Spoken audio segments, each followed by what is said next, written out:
Hey everyone, welcome to An Eventful Life with Brad Cox and Shane Buzzer. I'm Brad. And I'm Shane. An Eventful Life is the podcast where we take you on a journey through eventful lives of inspirational event industry leaders from around the world. That's right. We'll be sharing their stories' impact and insight into the complex world of events. So if you like these stories, don't forget to like, subscribe, and share with your mates. This is An Eventful Life.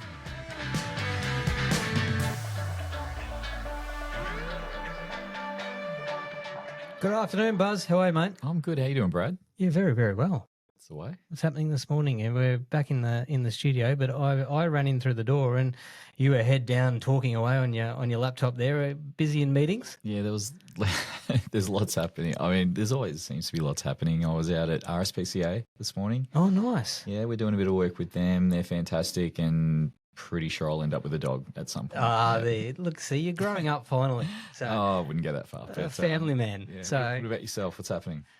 Friday today when we're recording this. I know we don't give away the days very often, but it's the end of the week. It's been a big one. It's again. Friday afternoon. Why don't we have beers? I don't know. We're gonna have soda water and a mineral water, and we're trying to be sensible for once in our life. Yeah, okay. Yeah. See how long that lasts. We might have to have a break. That's all right. No worries.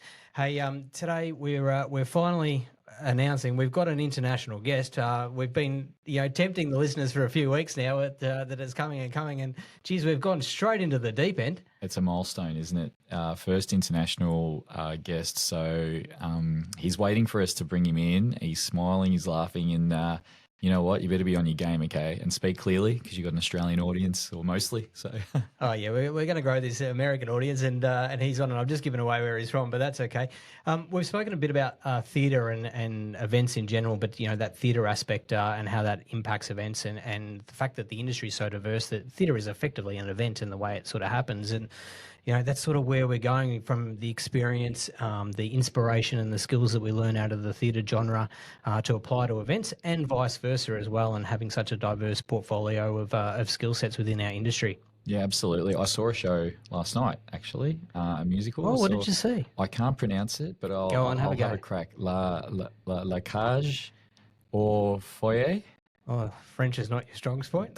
Well, no, it's not. But it's based on the Robin Williams film, The Birdcage from the 90s. Fantastic. It was brilliant. It was at the Arts Centre, and I went with Mum. Oh, nice. Mum was my hot date, and we had a great time. She enjoyed it as well? She loved it, yeah. All was right, a good one. Nice. Well, look, we want to talk a bit more about theatre, and which leads us into today's guest, who has an established and diverse portfolio both on stage and off. His stunning voice has led him to star on Broadway in leading roles in shows such as Guys and Dolls and Jersey Boys, which he later took to the big screen playing Nick Massey in the feature film. He's produced numerous films such as Kill Cat Oakland, which has received a nomination for Best Short Film, and he now operates his LA-based film production and graphic design house, Little Bull Productions. Would you please welcome, all the way from LA, the uber-talented Michael Lomenda. How are you, mate? Hey, how's it going? Now, I probably didn't pronounce your last name right, did I? Lomenda? Lomenda, that's it. You got it. Lomenda, there you go. My apologies. I've done that twice lately, so I'm not so good on the surnames, but No you're here in worries. prison. That's the main thing. Well, it's good to be here, you guys. It's great to chat with you today. Excellent. Well, I mean, yes, you're in LA right now. And I guess a little prelude. Mike and I go back a little way. So, it's good. It's great to see you, firstly. And I'm looking forward to hearing even more about you that I probably didn't know from the last 15 years. But you're in LA. However, you're a Canadian boy. So you're the son of a Canadian ice hockey legend, Mark Lomenda. Tell us a bit about where did you grow up and who were some of your heroes and inspirations as a young guy? Yeah, I grew up in a really small town in Canada called Stettler, Alberta, population 5,000, and it was really kind of in the middle of nowhere, just sort of cows and prairies and hockey and not a lot around. I think the closest city was about an hour away. So weirdly, it had this art scene that was kind of pretty vibrant.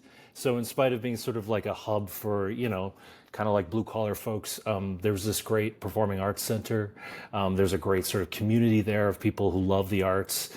And so I got this really great kind of like early education in the arts just by being in this random small town in the middle of nowhere that just loved arts. And so some of the early folks that I kind of looked towards were I had this great drama teacher. New teacher comes to a small town to sort of like start out, and he really took me under his wing and gave me a lot of really great opportunities in theater, and had a great art teacher, Rose Pearson.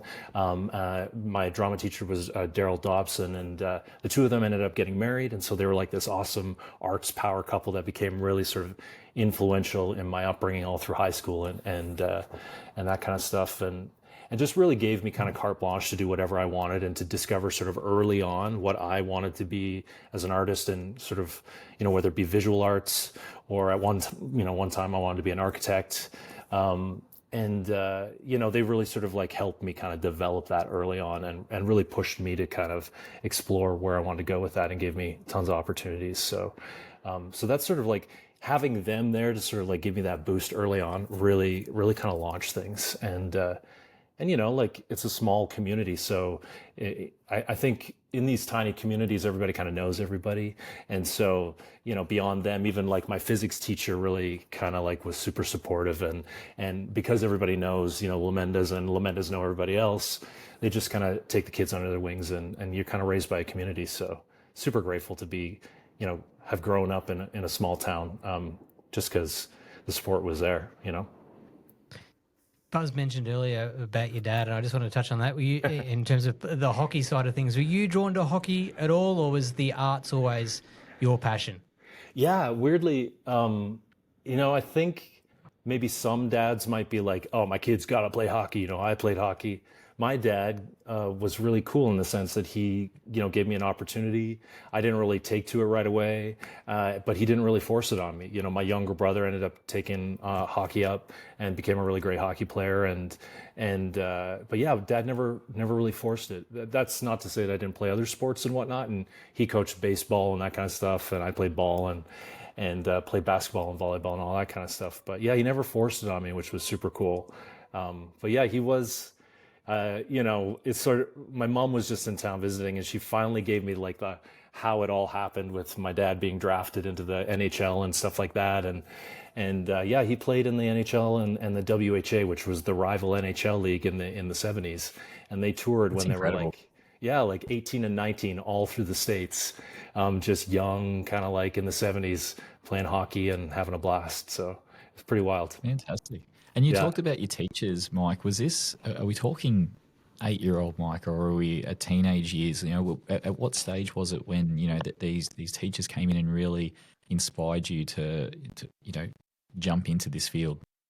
Yeah, I mean, I kind of came about certainly theater in a very kind of like roundabout way. I started in music. I had a great music teacher in school who recognized that I was musically adept in some way. And so she put me in like the bell choir, and then she put me in singing, and then she, taught me piano lessons. And what really kind of stuck was classical piano. So I started at a very young age, classical piano, performing. I did sing early on, but I was so terrified to sing that I think they just kind of pulled me out because I was too nervous. But something about hiding behind a big grand piano on stage, and it's just you and the piano, felt right to me. So I really kind of poured myself into that process, and that musicality kind of just naturally steered me towards the arts in some capacity. And I think I probably had a little bit more kind of focus in sports, maybe gone that direction. But like I said, having that early piano kind of in my veins really steered me towards the arts, and really kind of showed me how much they can kind of really change your life and have an impact on people. And yeah, I just discovered a real strong passion for it then. So Did it come naturally to you, that performing, be it the piano or the singing side of things? I mean, you said you were nervous, but did you find it a natural progression for yourself, and or did you have to sort of bunker down and work really hard? I think, the more and more, because later on in my life, I became an actor, which is very much sort of like an outward performance. Classical piano can, in a lot of ways, be a very sort of inward performing sort of thing. You're kind of like working on your instrument, and then that goes out into the audience. And so, in a lot of ways, that was a kind of a hiding place for me, I would say. Like, I was a pretty shy kid. I was really kind of nervous to perform and to get up in front of people. But like I said, something about hiding behind a grand piano as a performance sort of like crutch, we'll say, was really a great sort of safety for me in a lot of ways. And so when I became an actor and kind of fell into acting, I had to really reconcile with that. I had to reconcile with like, oh, I gotta like turn it outward, and that was scary, and you know it's still scary, but then you kind of become addicted to that scariness and that vulnerability that it requires, and the rest is history. So, you know. Now, I know you don't have a piano at home, but if there was one in front of you, or one at a venue that you're at, are you still have you still got it? Could you sit down and pump out a few tunes? Yeah, there's two go-to tunes that I would probably bang out. You know, like the kind that like you see a piano that you're like, oh, that looks like a piano waiting to be played. I would play the Olympics tune for the Calgary Olympics, which is the theme song written by I think David Foster or someone. And then I would probably play some ragtime tune. But yeah, anyway, those are the two tunes that Nice. I like in there for the rest of my life. I've got the opposite, mate. I've got a piano sitting in my lounge room at home, and none of us know how to play it. So Oh yeah. you're welcome any time to come and show us those two tunes. So I'd hate to touch it, but I've got two young kids. So you never know what might happen. One in particular. But what are some of your earlier sort of memories from performing in the theatre space? You know, big and small. You obviously go through that transition and process as a teenager, and all of a sudden you fall in love with it, and you go, "Oh, this is what I want to do." And what can you remember from those days of sort of going, okay, I want to turn this into maybe a little bit more than a hobby, or at least a very serious hobby? Yeah, I mean, early on, I was always kind of practical in my approach to things, and I was like, okay, I'm going to be an architect because architects make good money, and then I'll be a theater person on the side. Like, what does that even mean, right? But that was just my way of sort of reconciling always having the arts there. And then a friend of mine, Kristen, came home from college in a nearby town, Red Deer College, and she said, you know, I really think you would like this program. And there was something that just in the way that she talked about it just really clicked for me. And it was a straight acting program. It wasn't a musical theater program. But there was just something about that that just really sort of was like, yeah, this is not something that I want to be on the back burner. It needs to be the focus for me. And so I had to hustle in high school for the last year to really get my credits and get into that college. And I ended up doing that. And then halfway through that first year, the folks in the second year ended up auditioning for Sheridan College, which is a musical theater college in Toronto, and kind of like the big musical theater college in Canada. And, you know, they hopped a flight to Toronto, and we all, you know, went and saw Rent in Toronto, and it was like this great experience. And I was there to audition for this musical theater program that I was positive I wouldn't get into. I couldn't sing above a middle C. I had a really low voice, and I was musical, and I knew musical theater, but I wasn't like in love with it. I didn't live and breathe it or anything. And I actually got directly accepted into the program, and they were like, "Welcome to Canada," in the program, and which was wild because I just was like, "Oh shit!" Like, oh sorry, I You can can't swear. You can swear. swear. Okay, It's okay. Buzz I'll swears keep. all the time. Yeah, I was just like, I guess I kind of have to go now, you know, like, and it was a 4.5 hour flight from my hometown, and at the time I was 19, and I jumped on a payphone because that's what we used at that time, dating myself a little bit, and said to my folks, I was like, I just got directly accepted. I guess I have to go. Like, this is a big deal. And they said, okay, like, I guess we'll make it work. And so I jumped on a bus, and I traveled 58 hours on a bus with my buddy, um, Paula. I mean, in truth, let me be honest with you. Commitment. We did get on the bus, and we did travel for a while, and then we stopped in Winnipeg and got a little bit tanked for a couple days and missed the bus, and then got back on. We made Okay. it to Toronto Because eventually. this is 58 hours with no social media or dating apps to swipe through or anything like Oh no, that. You just no. have to amuse yourself and drink, apparently. Yeah, yeah. So we had to break it up somehow, and that's how we did it. So, but yeah, so we jumped on the bus. My family, who are troopers, who've always been troopers, they all piled into the trailer and pulled all my stuff behind us on the bus, like, and met us in Toronto and moved me out to Toronto, which was wild. So that's when I started to sort of really kind of like dial into it and realize that if I was going to make that commitment and force my parents to make that commitment with me, that I'd have to really take it seriously. And I did, and it was a struggle. Like, I was behind the eight ball in a musical theater school, didn't really have a lot of singing or dancing experience, was musical, but a kind of a musical actor. And so kind of had to carve out my own experience in that school, but they were supportive and gave me lots of opportunities, and I graduated feeling like I was, gonna be okay. It's one of those things where I've always felt a little bit like, is it wolf in a sheep's clothing, or maybe sheep in a wolf's clothing, as a musical theater performer, because I came at such a weird angle. And I went to school with a lot of people who really like breathed musical theater, and I was never that guy. And so I always felt had that imposter syndrome a little bit. So, but graduating Sheridan really helped me sort of gain a little bit of confidence and launch into the sort of regional world of theater, which is where I kind of got my start. Um, and worked at a lot of regional theaters across Canada, which was great because I started working for a company called Stage West, and they employed one of the biggest employers of actors in Canada. And I got to bounce between Calgary and Toronto and do the same show. So for 3.5 months, I would do a show here, and then they would program it into a season out in Mississauga or Toronto, and vice versa. And so, I would get 7 months of work out of the year working on Grease or Footloose or Chorus Line or some review show or something like that, which was huge because I was all of a sudden a working actor. And I think my parents started to see that, oh, this is something that you can actually make money at. So That's huge stability in that industry too, to be able to, Yeah. 7 months worth of consistent work is, you'd sign up for that for any day. yeah, for sure. And like I do multiple shows a year, and there were some years where I was working double shows at the same time. Lucky to be employed and making a decent wage. I think Canada is really great. I don't know what it's like in Australia. I've heard great things about your theater sort of scene there in Australia, and had a buddy that I worked with actually who came through the Australian theater scene and had awesome things to say about it. But I think similarly, you can make a living wage in Australia. You can make a living wage in Canada as a theater artist, regionally speaking, and not be like struggling, paycheck to paycheck, which is huge, especially as an up It's and it's coming actor with it's student loans. well, I was going to say it's interesting you say that, because one of the things I was going to ask you is this, I guess, perception that we can have around, you know, younger actors or people in the arts, let's say, who are working hospitality jobs or things like that, just to make sure that they can survive and still pursue this career path. But it sounds like you didn't have to do that. Is that right?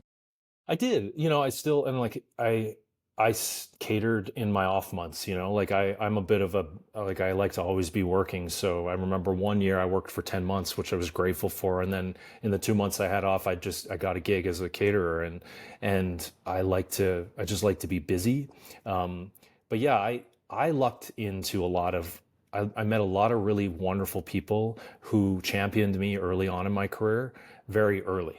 I met a director named Tim French who kind of just cast me in shows right from the get-go. So in a lot of ways, I didn't have to audition. Anytime Tim had a show, he would throw me in it in some capacity. Sometimes playing leads, sometimes playing ensemble, but just always gave me that opportunity. And that company, Stage West, Kira Campbell was the technical director there, and became a really good friend early on, and just always gave me opportunities and took me under her wing. And without them, I wouldn't have done the things like Jersey Boys later on in my life, because I just wouldn't have had that opportunity to cut my teeth early on in these regional theaters. Alex Mistakis at Drayton, like all these people gave me these great opportunities. And because of that, I had I gained confidence and developed my skills. And when opportunities presented themselves later on, I felt like I was prepared, because of those folks who gave me those opportunities. So You mentioned just a minute ago Jersey Boys in particular, and I think it would be pertinent of us to mention that, and such a lead role. What was that process like to land that role for you, both on stage first and then into the film adaptation? But in terms of going about it from, I guess, regional to city performer to then finally getting a big break, and yet a couple in that sort of process. But what's that for our listeners? What's that process like, and what's that feeling like? it was wild. I'll just tell you, flat out a wild ride. For me, I had been working kind of regionally, like I said, for a few years, and I was about 28 years old, and I graduated when I was 21, so about 7 years into my career working regionally, and and this was a big show. Like, it was a big downtown show, and at the time it was kind of like a new Broadway show that was having a Canadian company up in Toronto, which was big. Anytime you get a downtown Toronto show in Canada, it's a big deal, because it's not like Broadway up there. Broadway has a myriad of different shows that you can be auditioning for and stuff like that. And really in Toronto, there's at any one time, there's maybe 2 to 3 kind of Broadway style shows in downtown Toronto happening. So everybody really tries to go for it. So everybody and their dog came out to audition for it. And again, I'm young and I'm not entirely sure that I'm, up for it. But when, you reach a certain point in your career where you've been working enough and you feel like, okay, I feel like I have the skills. I just need to be ready for when those opportunities present themselves. That was sort of, I guess, my moment there. Was I just felt like, yeah, I feel like I'm ready to sort of really try and hit this one out of the park for the first time in my career. And I get the call. I go in and I make it to a certain point, and initially they called me for replacements in New York. Actually, I'm going to step back. The first time I did it, it was the worst audition I'd done in like a year. And I was like, wow, I'm never, ever going to get that gig again, right? And never going to get called again. Can I just interrupt you there? Why was it your worst? Listen, when you audition for a living, it's like it can go so well or it can go so badly. Yeah, but what does that mean? And even I'm curious to know. Like, okay, so when you say, you go in, you sing a song, fuck that one right, or no, I'd smash that one. Like, what does that mean to you? Well, and just also to add to that, you kind of walk out of there, and sometimes you can actually have no perspective of whether or not it went good or bad. So add that to the mix. But in this particular instance, my folks were in town, which is a little bit stressful. You're like, they're really easygoing, but just having guests in town. And they know that you're auditioning for Jersey Boys and they've heard about it. And so you're like, I put on my, suit. I walk up to the theater because it's close by. It's in the middle of summer. I feel like great, but I'm like sweating. By the time I get there, I'm just soaked. I walk in and it's like it's people coming up from New York to audition in Toronto. It's a big deal. And I walk into the room and I'd prepared this song. And I worked on it with my audition coach and my accompanist. And I get it in there, and it literally sounds like it's in Latin. And I'm just singing in the wrong key. I sound like a cat screaming. And it was just one of those moments where you make it through the song. And I don't think they let me do the audition, the rest of the audition material, the sides or anything. They were like, "Great, thank you very much." And you just know. You just know, right? Because you were sent audition sides, you were sent this material, and you didn't even make it to that bit. And so, it was bad. But fast forward a year, and they're like, my agent calls me up and she says, "Hey, Jersey Boys is auditioning." I literally said to her at the time, I was like, "Oh yeah, no, they're not interested in me. Trust me. I blew that one so bad last time." And they said, "Actually, you were on a short list." So you're like, what? I was on a short list. Even the ones you think are going to go bad, never know where they're going to come back. Something I've never asked you, Mike. Was it Nick Massey that you auditioned for? Like, was that the role that you knew was yours, or no? What was that process like? That was another kind of weird thing too. I was initially going in, I think, because of my classical piano background. There's a character who plays piano, so I went in for this character named Bob Gaudio, who was younger, who was like kind of fresh faced. And I just remember looking at it going, I'm not clean shaven. I'm scruffy. I have a bass voice. That's just not me. And it was like, so I went and did a bit of research and I looked at pictures of other people who played the role online. I was like, that looks like me. I'm going to learn the material. I got my agent to send me the Nick Massey material. I was like, I just want to put this in the back of my pocket on the off chance that they ask me for it. And I went in and I auditioned, and sure enough, the casting director kind of got up behind the table and said, she just stood there and looked at me, and she said, "Just looking at you." And I was like, "That's cool. It's, like whatever you need." And she said, "I think we want you to read for somebody else." And I said, "Cool." And in my head, I'm going, "Please say Nick Massey." and they said, "Nick Massey." And I said, "I actually have the sides here, and like I didn't do it in a shitty way, but I just like went over to my book and I was like, okay, weirdly, I feel like this is maybe meant to be, because I foresaw this. That's a little hooky booky, but I feel like this is kind of meant to be in that sense." And I did the audition, and they wanted to call me back, and I couldn't make it for the callback, and so it just wasn't meant to be at that point. And then they auditioned later on for the Toronto company, and I think that was when I was officially kind of in the mix for things. So I was doing a show. It was called Forever Plaid, and I remember, I had done the audition and we hadn't heard for a really long time, and I was walking home late one night after a show, and I had got some groceries or something, and I kind of stopped. I dropped my groceries on the floor, on the street, and I just looked up to the sky, and I literally said something along the lines of like, just send me a sign, like actually out loud, like a lunatic. And the next day, my agent called on a Saturday. Agents don't generally work on the weekend. Called me on a Saturday before the matinee and said, "Listen, if there's a Canadian company of Jersey Boys, you will be Nick Massey." And I just, blew my top. It was such a huge deal, and for me, it was a huge break. Like I hadn't done a downtown show, and Mamma Mia was playing in Toronto at the time, and a lot of kids went right out of school into Mamma Mia, and so I had this experience early on, and yeah, so it was huge for me. It was really huge. Yeah, and then we did the show for 2 years in Toronto, and that's when You I met Buzz. you did. And Yeah. so what's the lifestyle like then? In the world of theatre, major show downtown, you're performing 6, 7 times a week, mostly evenings. What's that lifestyle like, and how do you maintain any form of routine or consistency or balance? How does that work? Yeah, I mean, I think it's different for everybody. Certainly like our Frankie Valley, who, in Jersey Boys had a very different kind of like process. He had to, sleep a certain way, he had to, use different kind of like techniques to really warm his voice up.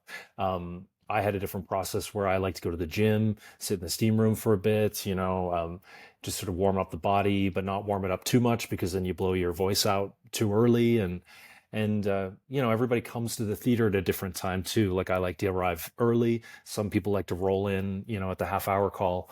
And it's really kind of individual, but I think, you really do have to take care of yourself. We did 8 shows a week, and yeah, it's really tough. It's if you like to go out and party a lot, it's not really an easy balance to strike.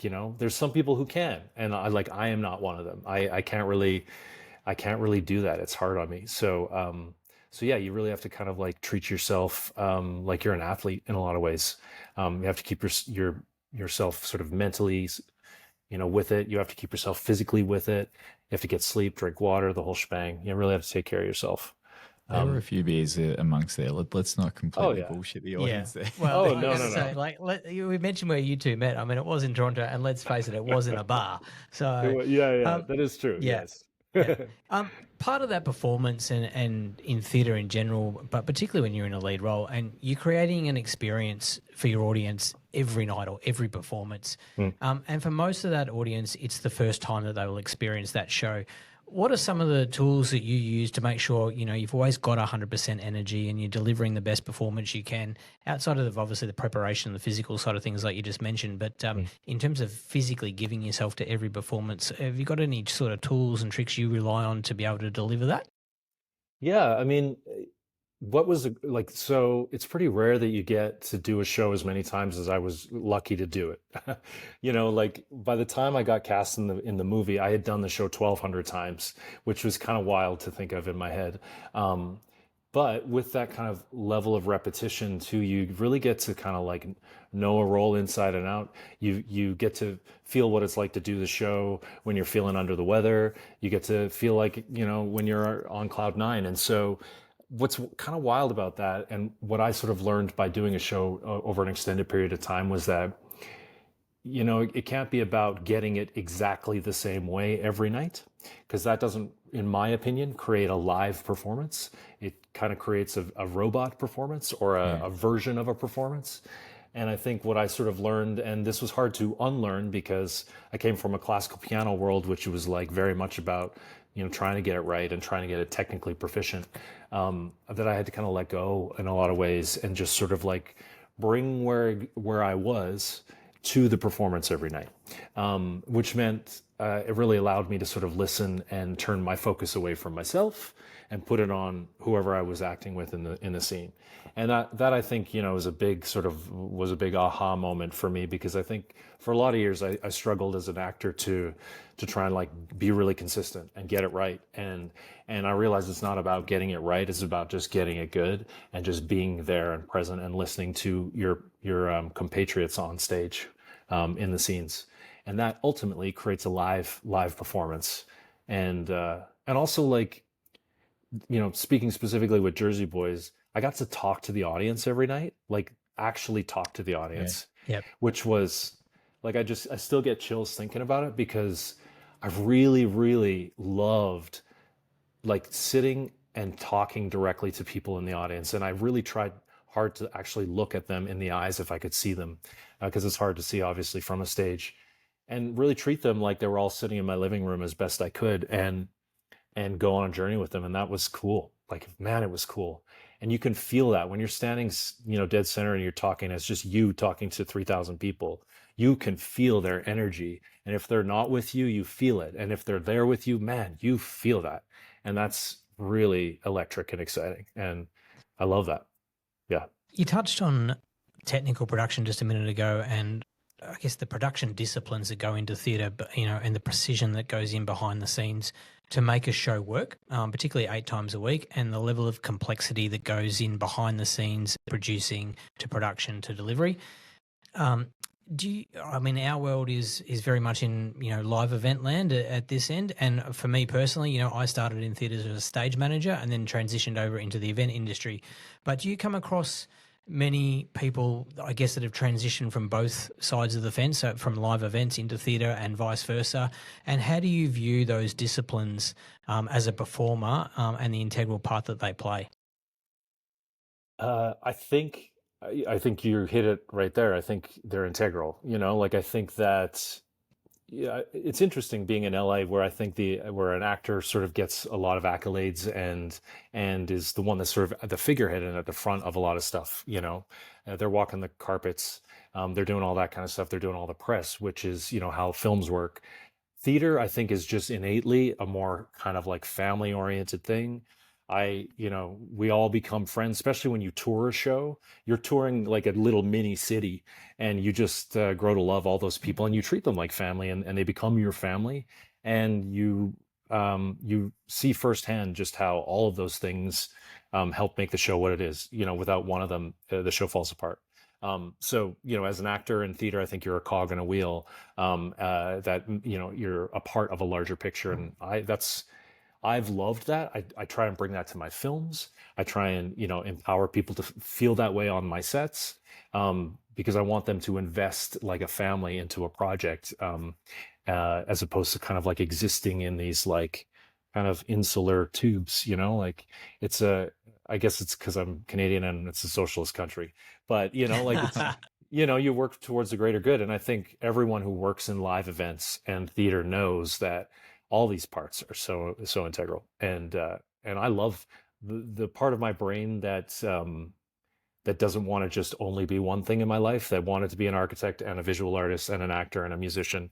It really, really loves getting to understand firsthand all about all the aspects of that. And I think that's why I don't think I'll ever stop working in this business, because there's so much to learn, and there's so many different kind of facets of it that you can learn about. So I think that's why I love it so much.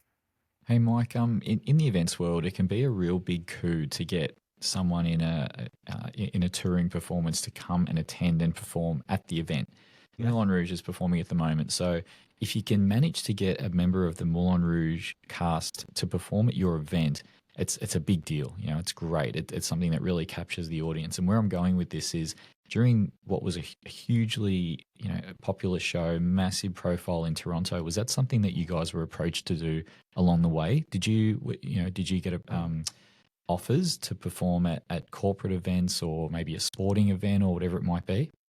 Yeah, I mean, I think with a good PR company, which a lot of these shows have at their sort of on their team, you create these great sort of relationships with like all the sporting teams in town. So I think we sang at a Jays game. I think we sang at a couple other sports games as well, which was always super fun to sing the anthem. When we were in Calgary, we sang at the Calgary Stampede, which was super fun. And yeah, after I did the film, we got approached, and we ended up doing a bar mitzvah for a high profile client in New York. And that was kind of super fun to go down and like Joe Jonas played at the bar mitzvah, and Wow. like it was a pretty high. We were really low on the thing, but the kid really loved Jersey Boys, so that's why we were there. But so we did a couple numbers and had a great night, and they were wonderful to us, and so yeah, occasionally you get that stuff, and through Jersey Boys, a lot of folks do the show, and then they split off into these kind of like review style groups, like the Midtown Men and all of these other great sort of like doo-wop groups that kind of sprouted up that tour around a lot and do gigs around the country quite frequently. So it's sort of like the gift that keeps on giving, honestly, because everybody loves that music, everybody loves that genre of music and that time period of music, and so yeah, you can spin that in multiple ways. So yeah, How do it's you great. feel as performers when you get approached for those, I guess, extra shows and extra performances when you're in the middle of a season and you're doing 8 shows and you all of a sudden, oh, I've got to go and perform at a corporate event or a charity event or another performance, a sporting thing, what Or a bar mitzvah. or a Yeah. bar mitzvah. But yeah, right in the midst of those seasons, I mean, how do you first feel about it when those invites come around? Is it just part of being the professional to go down and do those things? Is that how you approach it, or is it a hindrance on what you're doing day to day, week to week? I certainly never saw it that way. I knew it was part of it, right? And it only Yep. brings more kind of like people to the audience. Like that's you want to put bums in seats, right? And so Yep. Yeah. it's a mutual benefit thing, and it's also like it's like a really great thing when someone asks you to perform at like you have to take that as a compliment, right? Because if they're Yeah, not and asking, they're not interested, right? So yeah. totally. And I guess where I'm going with that is, we have a lot of event managers and producers that listen to this show, and for them who are thinking about, you look at your show and your performances and your entertainment, and it's like, oh, I really want to go and ask that theatre show to come down and perform because of whatever reason you've got. Like, what do I need to think about to make sure that it's attractive to them and that they may want to do it? And what should I think about to make sure they're comfortable and happy to come down and do it?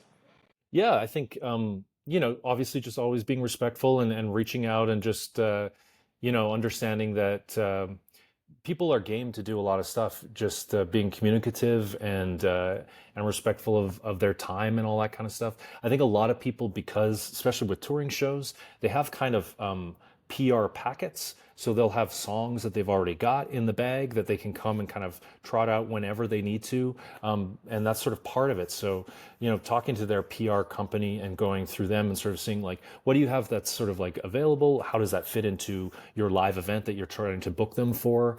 And working with them.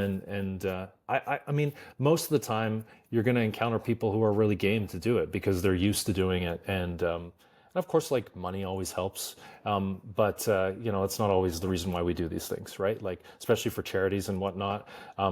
If you're doing a charity event, like don't be afraid to sort of like approach it respectfully, like people might consider donating their time, because that's a valid thing. I don't think. I've been asked to do charity stuff before, and that doesn't bother me at all. I would love to donate my time. It's different for every person, but yeah, don't be afraid to sort of like go that route as well. So, for those listening, if you need a free performer at your show, just contact Michael Lomenda. Yeah, Within reason.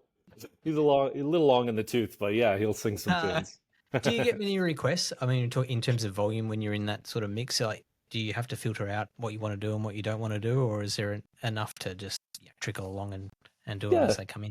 yeah, like I certainly, I haven't put myself out in that way in a long time, but my buddies occasionally reach out to me and say, "Hey, do you want to put on a concert or whatnot?" And I love to sing still. I don't do a lot of it. I'm definitely leaning more into the producing land as of late, and so it's not on the radar for me as much. But yeah, I mean, that stuff. Like I said, there's friends of mine who have made that a significant side gig and sometimes a main gig in a lot of ways, and have sort of like moved away from theater performing and done sort of those kinds of shows a lot and made good money at it. So yeah, So it's definitely viable. transitioning into the film stuff, and this sort of leads to where you are now more in your career. But when you heard there was a Jersey Boys film coming out, and were you drawn immediately into that, or did it take some convincing? And how did you go from stage to screen?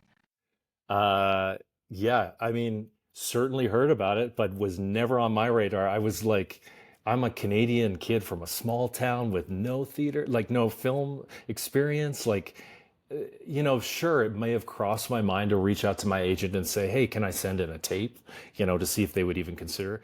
But I think it maybe crossed my mind for 2 seconds. And then I was like, no, there's no way in hell. Right.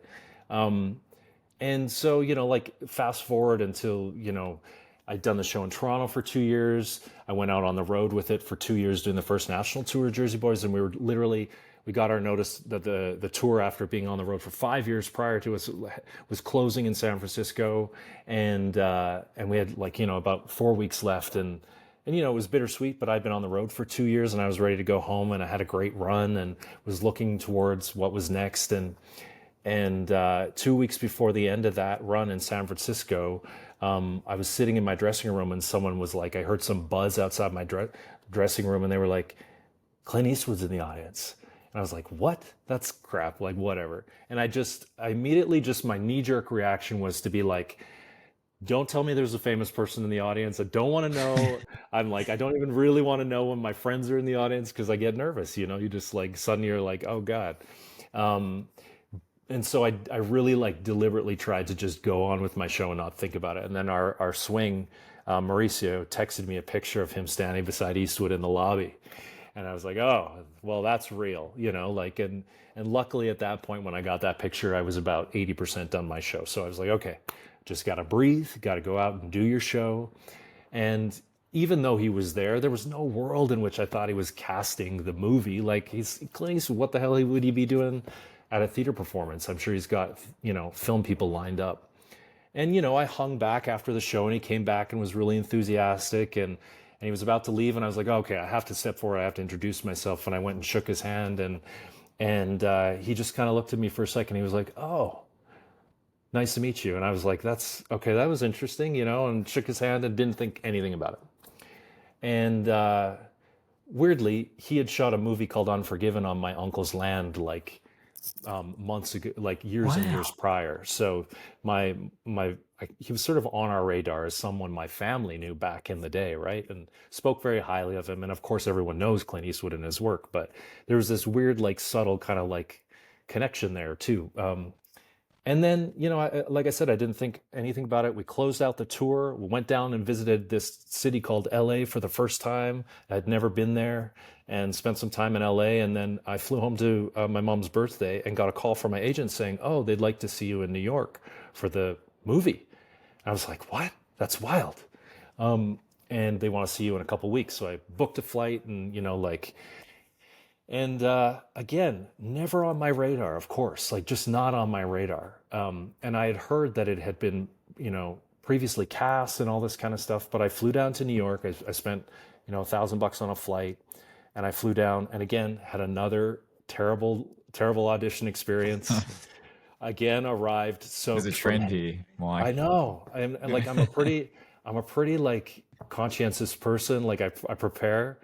But I arrived, and I was staying with my friends up in the 200s in Manhattan, and it was great. They gave me directions how to get all the way down to the audition place, and of course it was a torrential downpour on the day of the audition.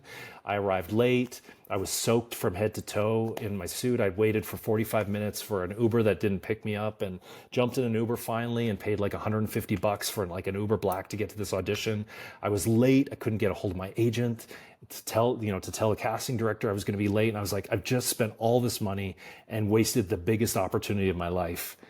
And I finally arrived, got through to my agent, and Jeff was the casting director and said, it's fine. He can come whenever. I showed up and I found a bathroom and I was soaked.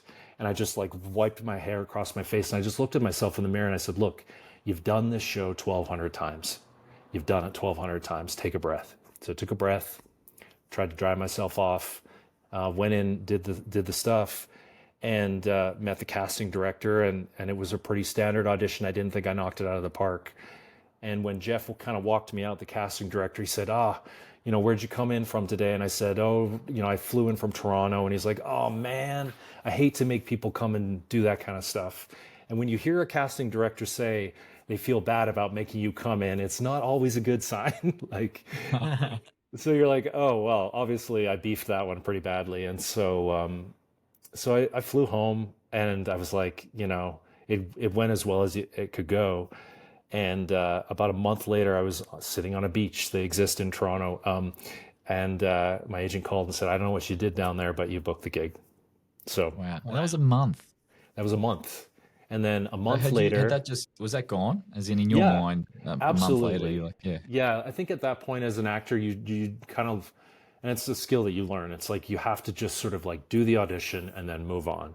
And it's in their hands. If they like you, if they like what you bring to the table, they will call you. But yeah, no, a month later, my agent called and said, I don't know what you did, but you booked the gig. And then a month after that, I was in Los Angeles for a costume fitting and met Clint Eastwood and Rob Lorenz for the first time on the Warner Brothers lot. And then Wow. a month later, I was on set in Los Angeles shooting Jersey Boys, the film. So Unbelievable. What's that process like? You'd go from audition and then you're on the beach, obviously, but yeah, you're kind of waiting in hope to some degree. But you've also got to move on with your career and look at other opportunities. Are you looking at other stuff? Are you doing other stuff? Did you have to say no to other projects that you had on the go because this one come up? How do you juggle that? yeah. I mean, I at that point I had been on tour with the show for 2 years, and so I was kind of like out of sight, out of mind. And so for that month of, I mean, I wasn't waiting at all for anybody to call me, and it's certainly not Clint Eastwood. But I was sitting in Toronto, and I really was at a bit of a crossroads, being like, okay, I've done this tour, and we chatted, Kate and I, about moving to New York, and we were like, we both spent time on tour in the States. We've got all these connections in the States. Let's move to New York. And so he was about to do a show called Warhorse and was rehearsing in New York. And I thought, great opportunity. I'll go down with him. I will, while he's rehearsing, I will look for places to live and move, and we'll start that process. And and before that happened, that's when I got the call, and it was like, oh, okay, here's a swerve. Let's roll with that. just a little one. Yeah. Yeah. So, but yeah, it was, at that point, I was really at this inflection point. Also, a little bit like, do I want to continue doing this? Like because I've been doing it for a long time, and I needed to take a breath from working, because it was a job, and it was, and I was away from my husband for 2 years, and it was like, what are we doing with our lives now? Let's get reacquainted, Yeah. So it was big. Hey, Mike, so all right, you're now on set, you're filming the movie, something, as you say, that you performed 1,200 times. Did you take some of those methodologies from the 1,200 performances into your, I guess, now acting performance? Were there similarities? Yeah, I mean, it was baptism by fire in a lot of ways, because I was like, I had done a couple commercials in Canada. That was my extent of film. Um, and it was wild because Eastwood wanted that. He wanted people who were familiar with the show to bring that. That's why he cast a lot of us who were, kind of no names, so to speak, um, but who had done the show as much as we had. And so, like I said, once I got the gig, I really had to just sort of be like, okay, I can't teach myself how to film act in a month. I can't like cram in a bunch of classes and expect to be, whatever. And I had, in truth, taken a couple film acting classes prior to that, but my lack of experience, I just had to sort of really say, he cast us for a reason. He cast the leads as theater people for a reason. He obviously wants us to bring our knowledge of the show to this.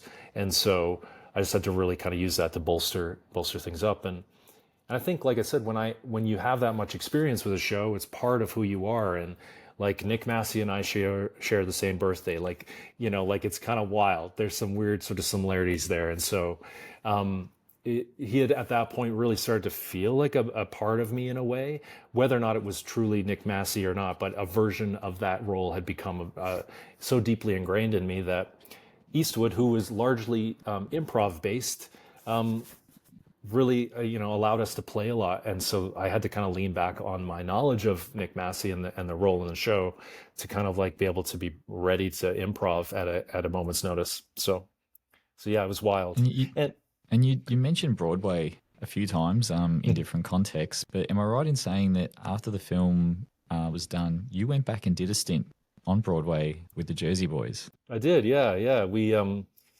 so between when we wrapped the show and then the movie was released, and all that kind of stuff, we got invited to do a couple sort of big gigs because of the movie, which was super fun. And then the show was closing on Broadway, and the technical director Richard, who is just one of the best people I've ever met, just a Jersey Boys kind of stalwart, and has been with the production since the dawn of time, since way back in La Jolla. And I'm a huge fan of his, and he's given me a lot of opportunities, and this was one of them. He said to me, like, I wanted to get you in before the show closed, and the gent who was playing Matt, I was doing the show, wanted to take a bit of a break to go do another show, and so they gave him permission to do that, and I was able to kind of like jump in and take the reins, which was wild. I had my debut performance in a show on Broadway that I had done a bunch of times at that point. So it was pretty wild. Very full circle moment, which was excellent for me. What's the experience like going for, performing on Broadway versus, I guess, the touring shows and the Canadian shows? And is there much difference, or the shows are very similar in terms of the physical delivery, but the experience of for a musical guy, the dream, I'm sure, was to be on Broadway at some point in some way, and then you're finally there. Well, I guess also for all of us who have travelled, you don't go to Toronto necessarily to go to a show. You go to New York to go to a show. 100%. So what was that energy and atmosphere like? Yeah, it's a juggernaut. Like it's not just a show. It's it's a wave of shows. It's a culture. It's a vibe. It's a community. And I wasn't totally like being an outsider, not having been on Broadway. Once you're doing a Broadway show, you just feel that energy. You feel that community. There's events all the time that everyone's part of. I lived on the Upper West Side, and I would walk through Central Park on my way to a matinee, and you just feel all the actors walk into their matinee, and it's like, it's New York, and you just feel that energy and that community and connection. And so, yeah, it was wild. It was like nothing I've ever experienced before. And there were people in the show who'd been doing it since the first Jersey Boys production. And then there were people like me who just came in, and wildly, some of those people who'd been doing it since the dawn of time were the freshest performances in the show.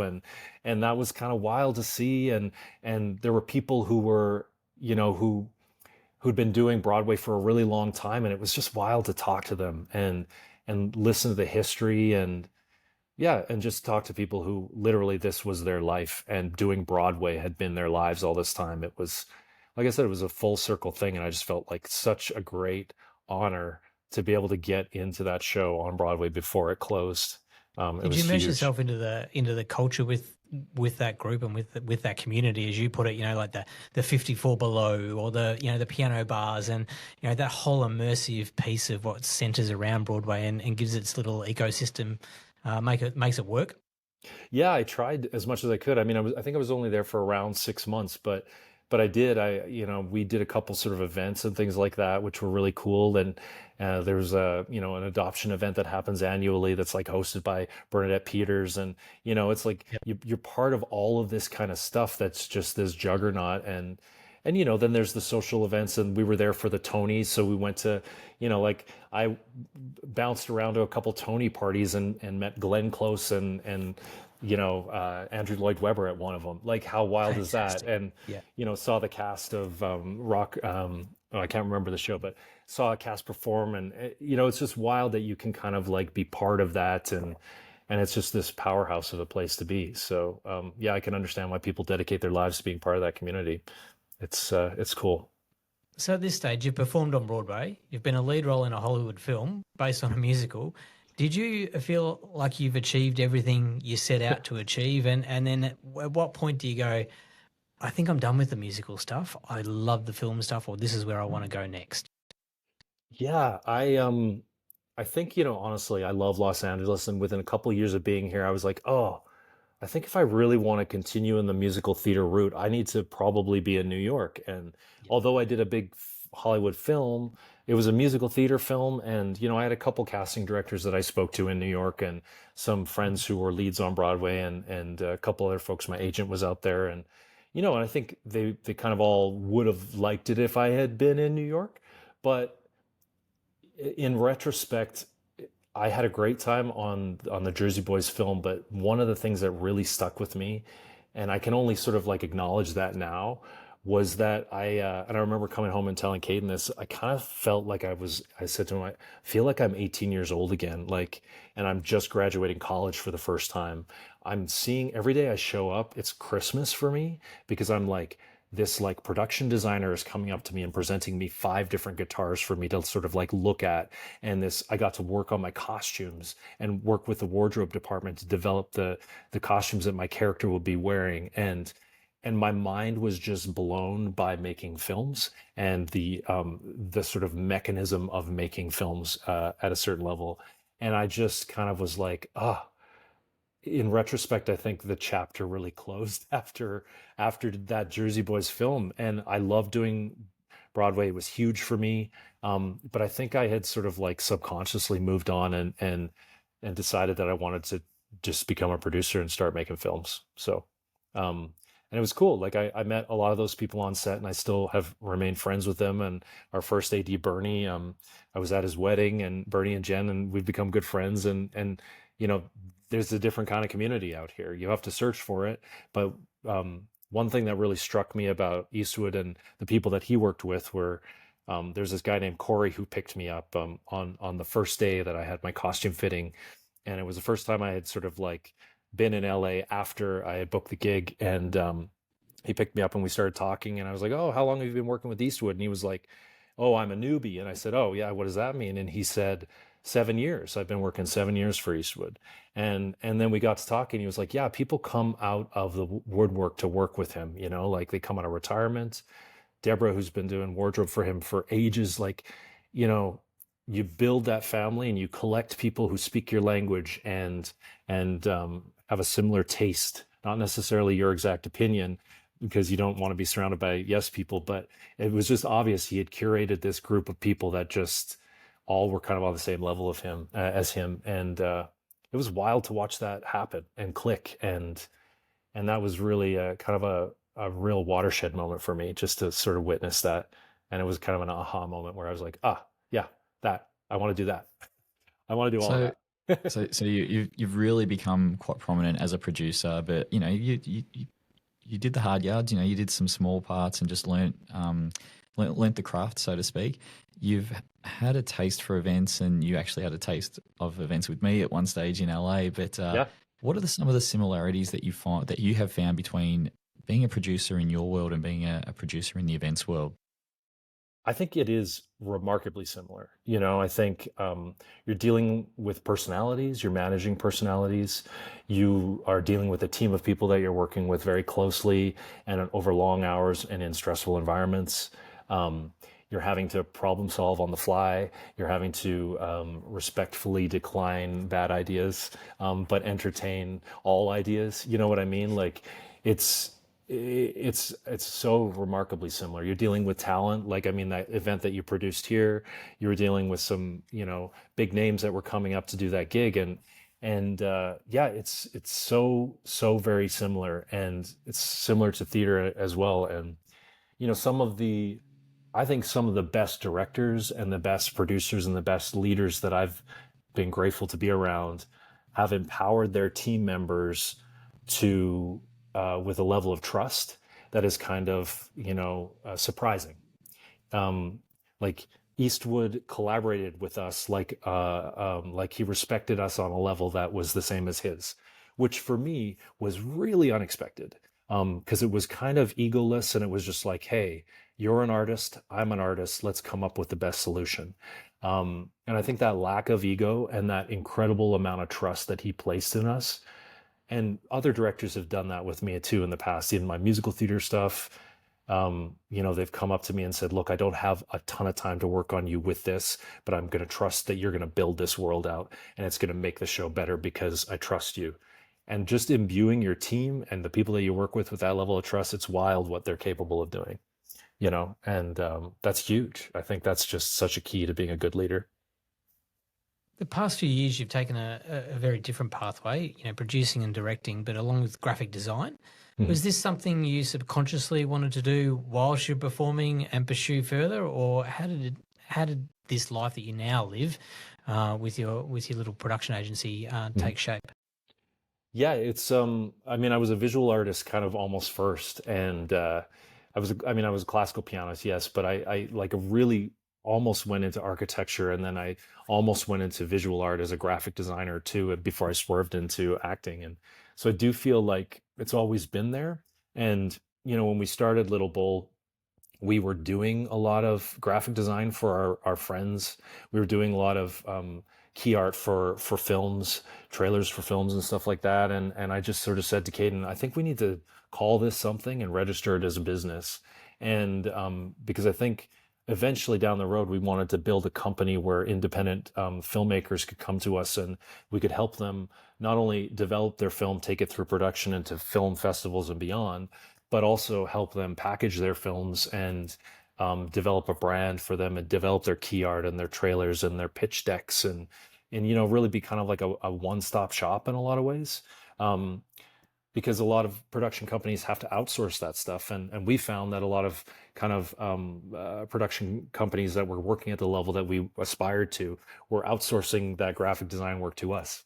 So we thought, well, we want to be doing what they're doing. And we also want to be, helping with the graphic design stuff because, I have a love for that. And I would like to think that I'm starting to develop some skills around it. And people have come to us to help us out with that, or to help them with that kind of stuff. And it's just a great opportunity to help filmmakers with all aspects of their films, so.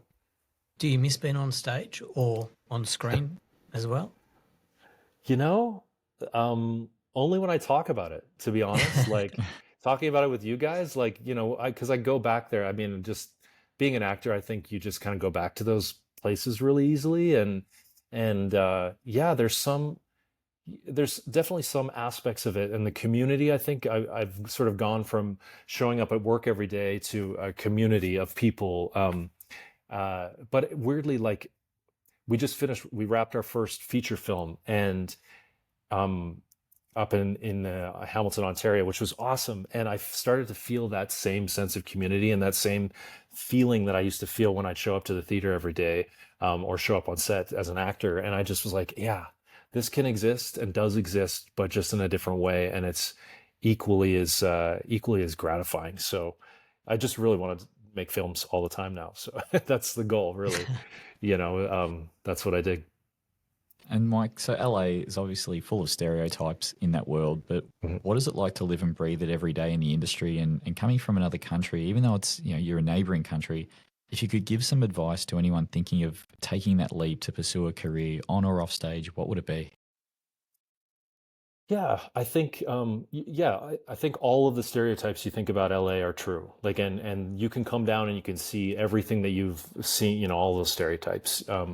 You can end up at a drag show like we did a couple of months ago, right? Absolutely. On a Wednesday night. Yeah, you can do that. And you can go to certain parts of town where everybody looks exactly the same because they go to the same, plastic surgeon. But, I do think that like any city, it's about like the experience that you carve out in that city. And I think, we moved to West Hollywood when we first moved here because it was super central and that was awesome. And then we moved to, the Valley, and it's a bit closer to what we need to do. And we started to develop a family of people. And yeah, I think once you find that family, LA can be a really, really, great town full of people who want to make stuff happen, and who aren't just blowing smoke. You know what I mean? And I think, because I think ultimately underneath it all, the people who have the staying power, who stick around and who are in the business and have some longevity, are the people who have the goods. Like in your business, I imagine that you have to be able to deliver in order to stick around and to have that longevity and to build that confidence where clients come to you because they know that you can deliver, right? And I think similarly down here, it's like anything. If you can deliver as a production house and deliver a great film, for next to no money, especially, that's a great quality, and the people that want to help make that happen are here, and that's what's so great about it. And advice wise, I would just say, don't get sucked in by those stereotypes. Just come to LA prepared to work hard and to deliver, like I say, and to learn and be open to opportunities, and take it all in.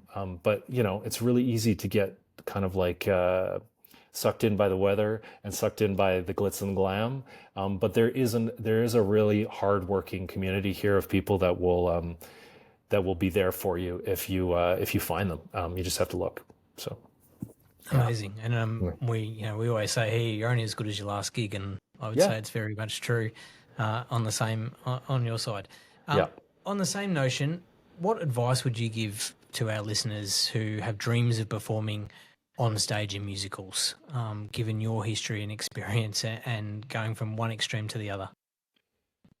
Yeah, that's such a hard question because what plays in my head is like all of the famous people who've said don't do it. I think do it, but just don't do it. Don't do it unless you're going to go in full tilt. It's not something that you can do. It's hard. It's hard what we do. Being in entertainment in general is hard. It's a lot of work. It takes a lot of dedication and obviously drive.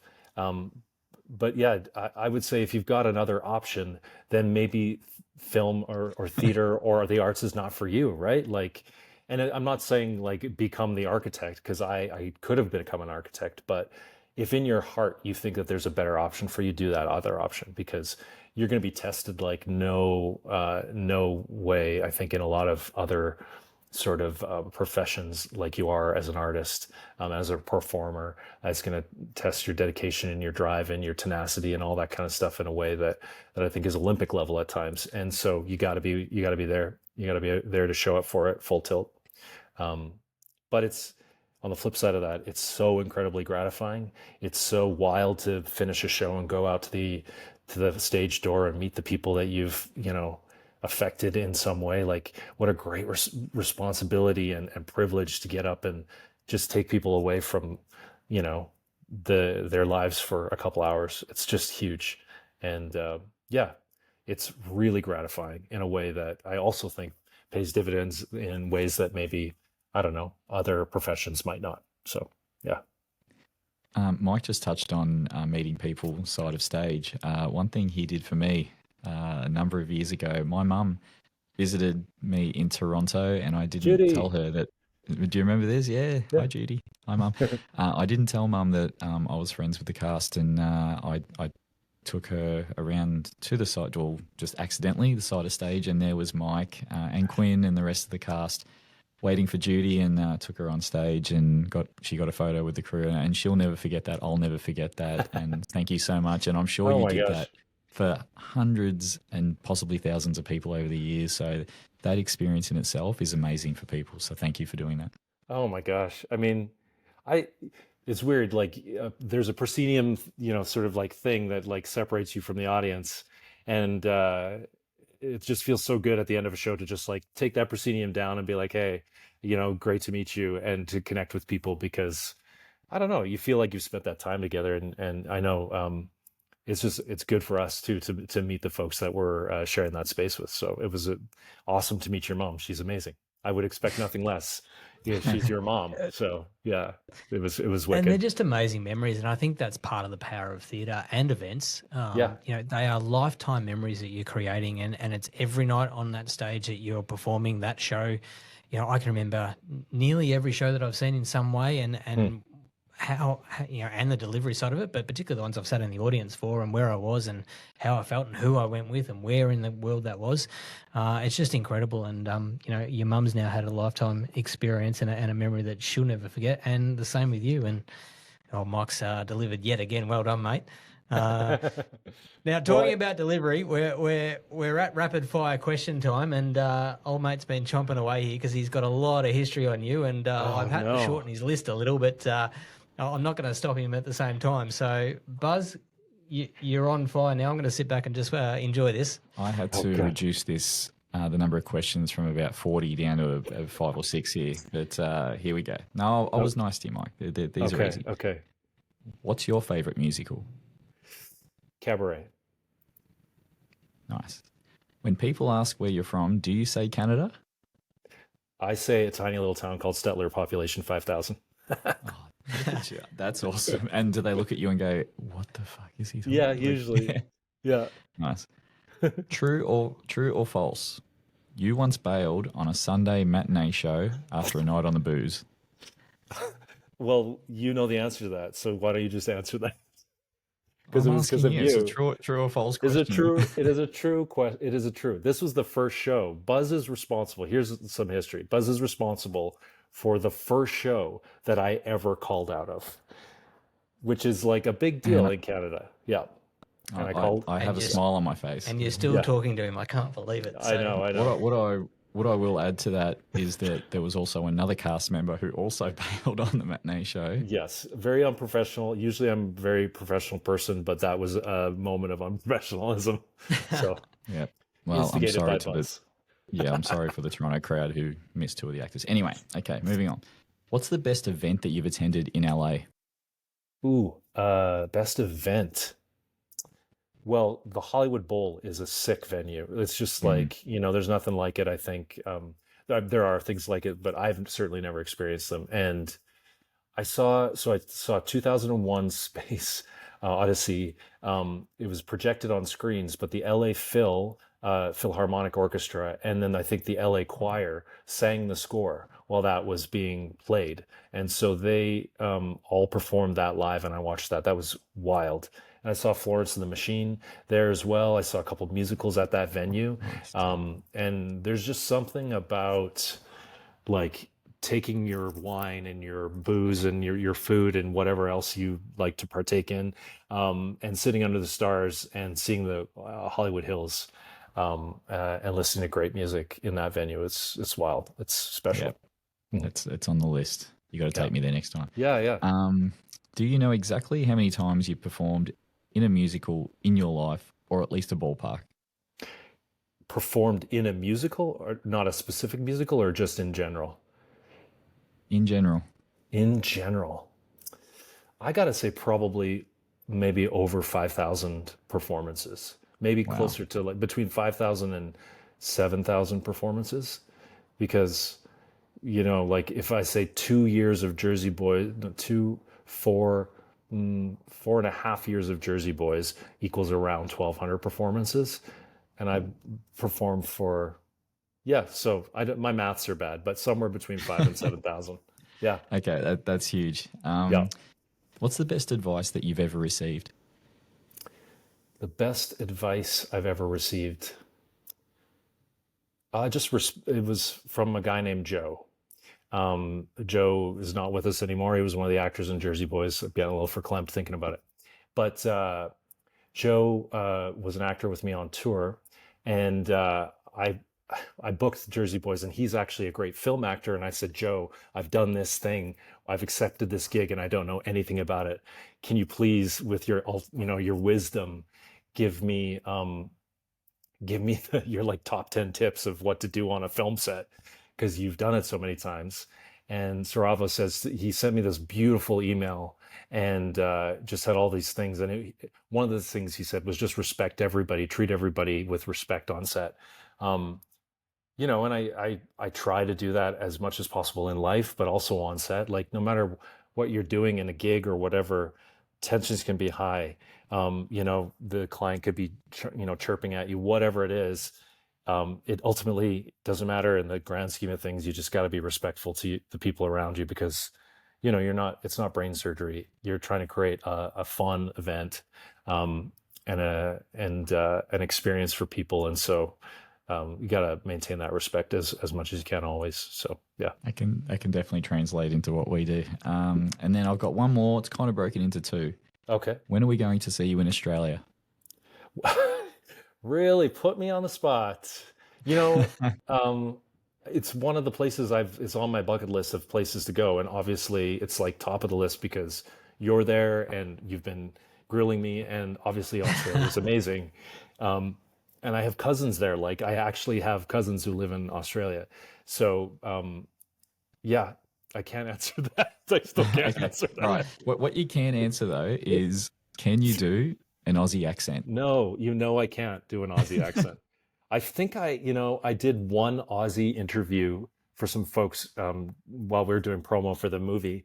And I thought I was being so like hip and cool and like, I'm going to learn some stuff. And I think I texted you about like, what are some Aussie things I could do?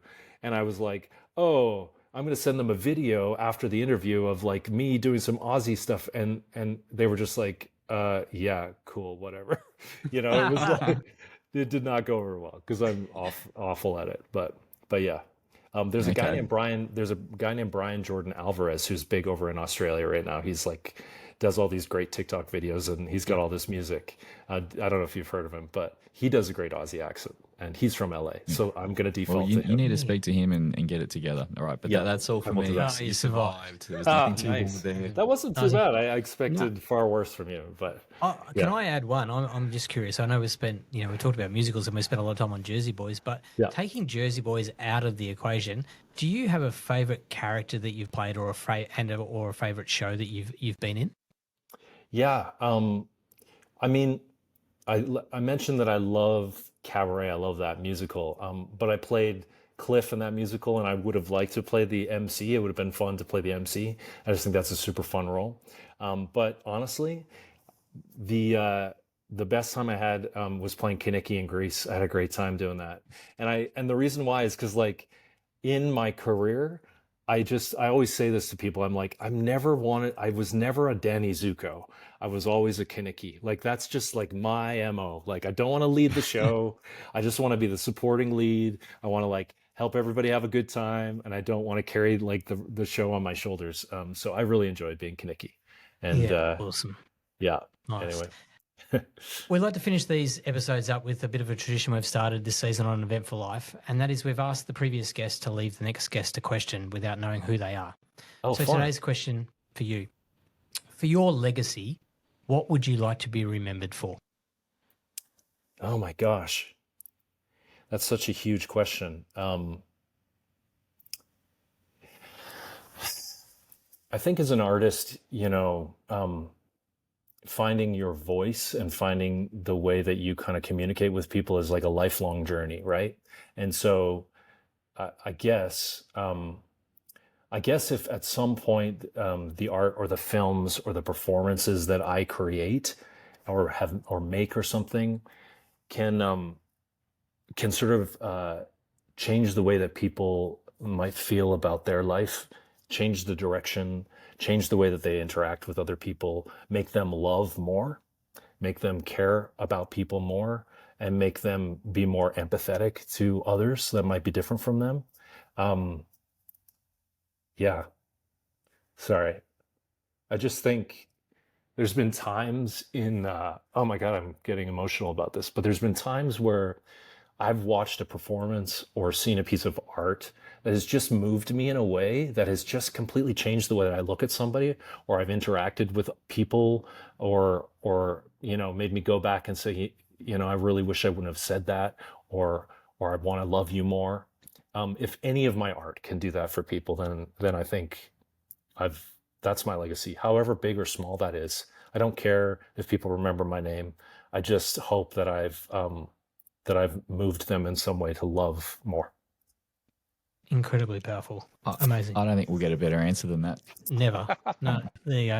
And it's great to see the emotion come out in your answer because you live and breathe it and you have done for such a long time.